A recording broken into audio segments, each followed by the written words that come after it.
आमच्या चॅनलमध्ये आपलं स्वागत आहे। आपण पहिल्यांदाच प्रभाग 18 मधून उमेदवारी आपल्याला मिळाली आहे आणि माझा प्रश्न हा आहे की कोणत्या मुद्द्याला घेऊन आपण जनतेसमोर उतरलेले आहे? नमस्कार, मी भारतीय जनता पार्टीचा अधिकृत उमेदवार प्रभाग 18 ड मधून लढतो आहे। आमच्या सर्वांचे नेते आदरणीय नितीनजी गडकरी, देवेंद्रजी फडणवीस, गिरीश काका व्यास, तसेच माजी आमदार विकासभाऊ कुंभारे आणि आमचे आताचे लोकप्रिय आमदार प्रवीण दटके यांच्या माध्यमातून मला भारतीय जनता पार्टीची तिकीट मिळालेली आहे। एका सर्वसामान्य कार्यकर्त्याला भारतीय जनता पार्टीने डी फॉर्म देऊन एका सर्वसामान्याचा गौरव केलेला आहे, कार्यकर्त्याचा गौरव केलेला आहे। याच्याबद्दल मी भारतीय जनता पार्टीचे मनपूर्वक आभार मानतो। मी अनेक वर्ष पक्षात काम करत आलेलो आहे, संघटनेत काम केलेलं आहे। संघटनेची पूर्ण जाणीव मला आहे। माझे युवा सर्व कार्यकर्ते, बूथ अध्यक्ष, माता भगिनी, मंडळाचे पदाधिकारी या सर्वांचेही मी आभार मानतो। भारतीय जनता पार्टीत काम करत असताना माननीय प्रवीण दटके यांच्यासोबत मी कामाला सुरुवात केली 2002 पासून। तर वार्डाची परिस्थिती, प्रभागाची परिस्थिती आणि जनतेची सेवा हा ध्यास आम्ही मनात ठेवूनच काम केलेलं आहे। प्रत्येकाच्या अडीअडचणी आम्ही सोडवण्याचा प्रयत्न केलेला। कोरोना काळातसुद्धा भारतीय जनता पार्टीचा प्रत्येक कार्यकर्ता हा ग्राउंड लेवलवर काम करत होता। त्याचाच आदर्श ठेवून माननीय प्रवीणजी दटके यांच्या पावलावर पाऊल ठेवून काम करायचा ध्यास माझा आहे। नळ, रस्ते, पाणी, वीज हे तर महत्त्वाचे प्रश्न आहेच, पण त्याच्यापेक्षाही आमच्या कंजेस्टेड भाग आहे। महाल हा कंजेस्टेड भाग आहे। त्या कंजेस्टेड भागात अजून मूलभूत शिक्षणाची व्यवस्था, ई-लायब्ररीची व्यवस्था, त्याच्यानंतर खेळासाठी मैदानं आणि युवकांना प्रोत्साहन करासाठी खेळाचे मैदानं, तसेच बुजुर्ग लोकांसाठी, वयस्क लोकांसाठी गार्डनमध्ये सुविधा व्यवस्थित करायच्या हा माझा ध्यास राहील आणि याच्यावरच मी काम करीन। जसं आपल्याला माहीत आहे की नागपूर महानगरपालिकेची शाळा, खूप काही शाळा बंद झालेल्या आहे। आता प्रायव्हेट शाळांमध्ये मध्यमवर्गीय मुलांसाठी म्हणजे तेवढं शिक्षणाचा उपाय नाही आहे, तर याच्यासाठी आपण काय करणार आहात?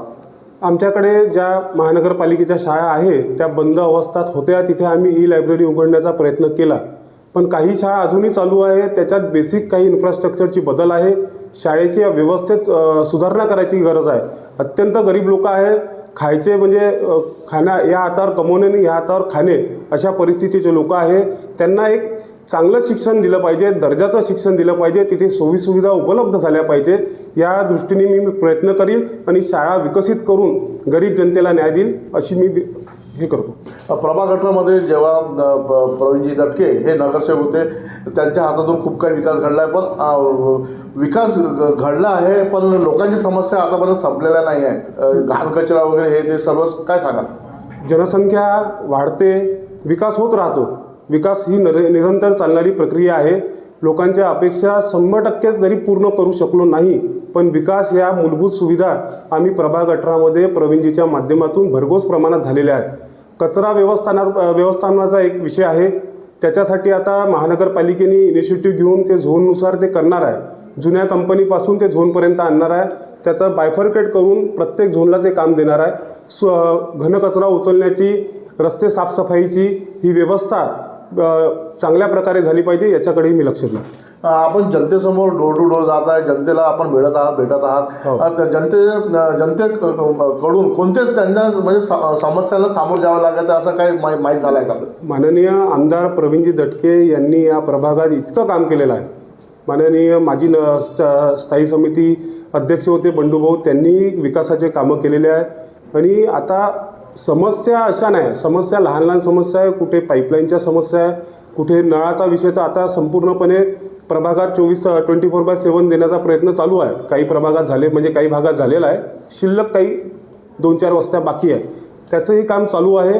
आणि समस्या अशा भरपूर नाही आहे, लहान लहान समस्या आहे, चेंबरच्या आहे, गटरच्या आहे, बाकी अशा कोणत्याही समस्या राहिल्या नाही। पण त्याही समस्या 100% कधीच पूर्ण होत नाही, पण ज्या राहिलेल्या आहेत त्या 100% सोडवण्याचा प्रयत्न आम्ही नक्की करू। नागपूर स्मार्ट सिटी, नागपूर मध्ये स्मार्ट प्रभाग हा विजन खूप काही जागी सुरू झालेला आहे भाजपातर्फे, तर आपला स्मार्ट विजन कसा राहील? माझा स्मार्ट विजन असा आहे, कंजेस्टेड वस्त्या आहे, शाळा आहे, घनदाट वस्त्या आहे। माझा सगळ्यात पहिले प्रयत्न हा राहील का गल्ली टू गल्ली आपण स्मार्ट म्हणून आपण तिथे CCTV कॅमेरे लावले पाहिजे, पोलिसांच्या बीट्स वाढवल्या पाहिजे, ज्या अन्नशाही किंवा विविध प्रकारे या वस्तीमध्ये चालतात त्या आम्हालाही माहीत आहे।